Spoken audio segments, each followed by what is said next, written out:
हमारे देश में ठेकेदारी सिस्टम होने के कारण जो सरकार द्वारा पैसा मंजूर होता है वो बहुत ही कम पैसा सड़कों या अन्य विकास कार्यों में लगता है। आप इस ठेकेदारी सिस्टम को समझना चाहते हो, देखें हमारी पूरी वीडियो जो हमारे चैनल पर उपलब्ध है। आप चैनल पर जाएं और पूरी ठेकेदारी सिस्टम को समझें। ठेकेदारी सिस्टम में पहले कोई भी विकास कार्य जैसे होना है तो उसका एक ग्राफ तैयार होगा। वो ग्राफ मंत्री जी ले जाएंगे विधानसभा में। अब विधानसभा में उस प्रस्ताव को सीएम के समक्ष पेश करेंगे। अब सीएम उसकी मंजूरी देगा, या फिर आप खुद मंत्री हैं ये सड़क निर्माण के तो आपको मंजूरी की ज़रूरत नहीं है, वो अकेली वहाँ पे जानकारी देनी होती है।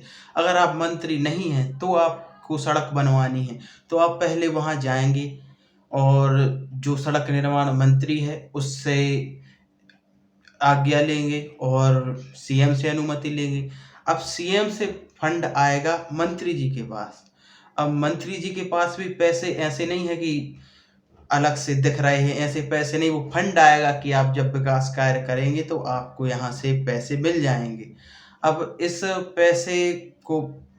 फंड को अनुमति दे दी मंत्री जी को। अब मंत्री जी ने इसका ठेका दिया ठेकेदार को। अब ठेकेदार के पास इसका ठेका पहुंचा तो अब वो सड़क बनेगी, वो ठेकेदार के पैसे से बनेगी। अभी ठेकेदार के पास भी वो पैसे नहीं हैं। अब ये पैसे जब सड़क बन जाएगी तो ठेकेदार मंत्री जी से मांगेगा, और जब मंत्री जी को पता चलेगा कि ये सड़क बन गई तो ये मांगेगी सीएम से या लोक निर्माण या सड़क निर्माण मंत्री से। अब ये वहां से पैसा आएगा।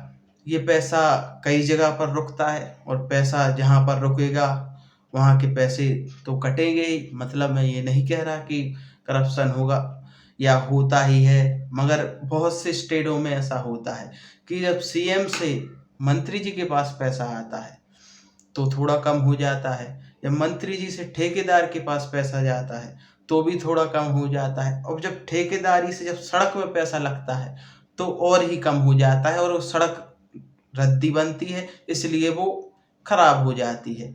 और यह ठेकेदारी का सिस्टम अगर बदल जाए और यह ठेके या फिर यह कॉन्ट्रैक्ट डायरेक्ट बिल्डर के पास जाए या कंपनी के पास जाए तो ऐसे करप्शन से बहुत बचा जा सकता है और जो निर्माण हो वो अच्छा होगा। मगर अभी तक ठेकेदारी का सिस्टम चल ही रहा है। और जैसा कि केंद्र सरकार है, केंद्र सरकार बहुत ही कम ठेकेदारी का सिस्टम करती है। जैसे कि कोई हाईवे बनवाना है तो वो ठेकेदार ने इंजीनियर को वो कॉन्ट्रैक्ट देते हैं और बिल्डर ये बनवाता है। तो ऐसे ही कोई भी केंद्र की सड़क देखो, कोई भी खराबी नहीं मिलेगी।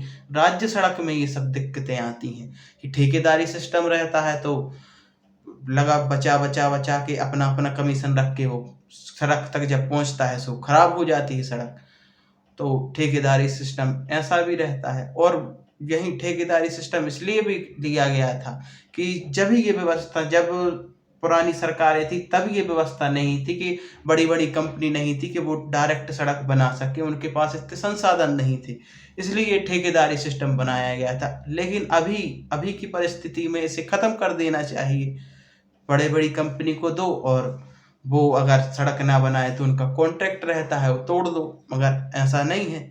ठेकेदारी सिस्टम अभी तक यहाँ पर चल रहा है। ऐसे ही और जानकारी के लिए हमारा चैनल सब्सक्राइब करें, कहानी O2।